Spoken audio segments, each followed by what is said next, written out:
Because when you push against somebody, even the subtlest model in your head, they should be different than they are, awakens in them at a very unconscious level, pushing back. A resistance, a subtle paranoia. And I have noticed in my human relationships that as I want less and less from each individual, there is much less paranoia in them at a deep level, and they are much more available immediately. And the interesting thing is, what does it mean to be a safe space for another human being?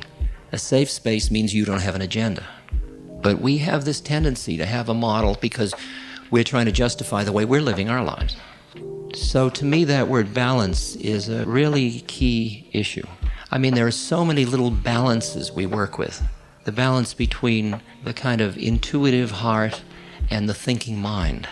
Christina was saying, as you get too much thinking, the energy goes up and there's a whole contraction in the system around thinking. And there's a tendency in the spiritual journey to denigrate thinking, to denigrate intellect, to denigrate analytic mind. And I think that we as Westerners, coming out of our history of having the intellect be the highest power that we have, and now as we're shifting the balance, it is important that we don't throw out the baby with the bath. And I think we are inclined to learn how to integrate these two things so that we can honor and delight in the beauty of the intellect without being trapped by it. As they say, the ego or the analytic mind is a beautiful servant and it's a lousy master. And you can sense as you look at the world conditions how the best of intellect, the best of the Henry Kissingers, don't solve our problems ultimately. Because our problems require a different level of wisdom. And we have worshipped knowledge rather than wisdom. And wisdom has in it a very deep compassion. Maharaji said, see everyone as God. The reason I'm saying all this is because you and I spend a huge amount of time in interpersonal relations.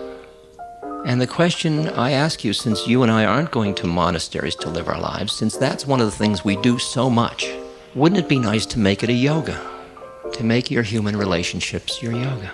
To make your human relationships the vehicle for becoming free rather than the vehicle to stay entrapped? And what is required is a shift in the way in which one looks at relationships, what they're about, what their function is. We have come out of a psychological morass. Freud and all of the personality people took us down a road. It's hard to appreciate how deep in it we are, how deep in the doo-doo of personality, how real it all is. I mean, you all think you have needs that must be met. You all think you have personality identities that must be honored. And even as I say that, I can feel you get tight, defending your right to have those things. Isn't that true? I can feel it in myself, too, you know. I have a right to be angry. Damn right I do. We'll wait, you know, there's no rush. When you finish that trip, we'll still be here. Because awareness isn't in time. It's just here. You want to enjoy your neurosis? Enjoy. Enjoy. Have more. Have another helping. Really climb in. We have gotten so thick in it, and so you're either getting into it through abuse of this or that, or you spend the rest of your life getting out of it, which is all giving it, that plane of reality, so much juice. And you look at your relationships from the point of view of your separateness. How will you fulfill my needs? I'll be who you need me to be if you'll be who I need you to be. Now, that kind of symbiosis, that's all fine if you don't get trapped in it. But if you get trapped in it, it's a nightmare. It's a nightmare rooted in your sense of separateness. It's like feeding the illusion of the separateness, which is the root cause of the pain. So if the game is to be happy, the question is whether fulfilling your needs makes you happy, and whether fulfilling your needs makes you any happier than not fulfilling your needs. It's an interesting one. It does for the moment, there's no doubt about it. But if you notice that when you live on the realm of needs, the minute one is done, another one appears. You have a hierarchy of needs. So like a motivational hierarchy. I need food. Now I need ice cream. Now I need television. Now I need a cold drink. Now I need some popcorn. Now I need to go to bed. If you notice that you just go from one need to another, and each one is, and then, and then, and then, It's extraordinary. It's extraordinary. Now, these are all going on all the time. We all have needs and desires. We all have all the stuff. But just like I'm not going around being a bald man, I am bald, relatively speaking.